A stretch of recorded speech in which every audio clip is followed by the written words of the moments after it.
আসসালামু আলাইকুম। আমরা আজ একটি সময়ের মুখোমুখি যেখানে আমাদের শিক্ষিত তরুণ সমাজের মনে সন্দেহ, নাস্তিকতা ও মর্যাদাহীন প্রবণতা ক্রমশ বাড়ছে। গত এক শতাব্দীতে পশ্চিমা চিন্তাচেতনায় আমাদের মস্তিষ্ক দখল করেছে। ফলত বহু তরুণ ইসলামের ওপর বিশ্বাস হারিয়েছে এবং একটি নগ্ন সাংস্কৃতিক দার্শনিক উপনিবেশ গড়ে উঠেছে। এই পরিস্থিতি শুধু ব্যক্তিগত নয়, এটা জাতির অস্তিত্ব সংক্রান্ত সংকট। সমাধান একটি, ইসলামের প্রতি নতুন করে বিশ্বাস জাগানো, আবার ঈমানের দিকে। কিন্তু এটি শুধু স্লোগান হলে চলবে না, দরকার পরিকল্পিত, বুদ্ধিমতী ও ধারাবাহিক কর্মপরিকল্পনা। লক্ষ্য হবে শিক্ষিত শ্রেণীকে সামাজিক, বৌদ্ধিক ও সাংস্কৃতিকভাবে ইসলামে ফিরিয়ে আনা, তাদের মস্তিষ্ক ও হৃদয়ে ইসলামের যুক্তি, নৈতিকতা ও আধ্যাত্মিকতা পুনঃস্থাপন করা। এর জন্য দরকার নিঃস্বার্থ, নিষ্কলুষ ও নিবেদিত মুজাহিদ, যারা দাওয়াকে জীবনের উপরোক্ত উদ্দেশ্য বানাবেন। তারা ধন, পদ বা পদবীর লোভে মোড়ানো থাকবেন না।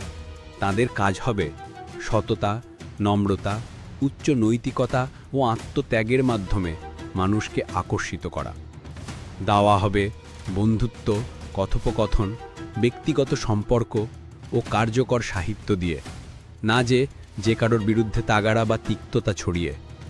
এছাড়া প্রয়োজন বৌদ্ধিক ও শিক্ষা বিষয়ক সংগঠন, যে সংগঠনগুলো আধুনিক বৈজ্ঞানিক ও দার্শনিক তথ্যকে বুঝে ইসলামী যুক্তি ও তত্ত্ব দিয়ে শক্তিশালী সাহিত্য, গবেষণা ও পাঠ্য সামগ্রী তৈরি করবে। আমাদের কাজ হবে শিক্ষিতদের চিন্তাধারা বোঝা, তাদের সঙ্গে সংলাপ করা ও ধীরে ধীরে তাদের ভেতর ঈমান ও আস্থা প্রতিষ্ঠা করা। ইতিহাস জানা দেয়, প্রত্যেক যুগে এমনই নিবেদিত দলই ইসলামের কল্যাণ সাধন করেছে। আজও বিলম্ব সহ্য করা যায় না। এটা একটি ফার্জ, সময়ের অপচয় করার সুযোগ নেই। তাই আসুন আমরা প্রত্যেকে আমাদের অবস্থান থেকে নিবেদিত হয়ে কাজ শুরু করি।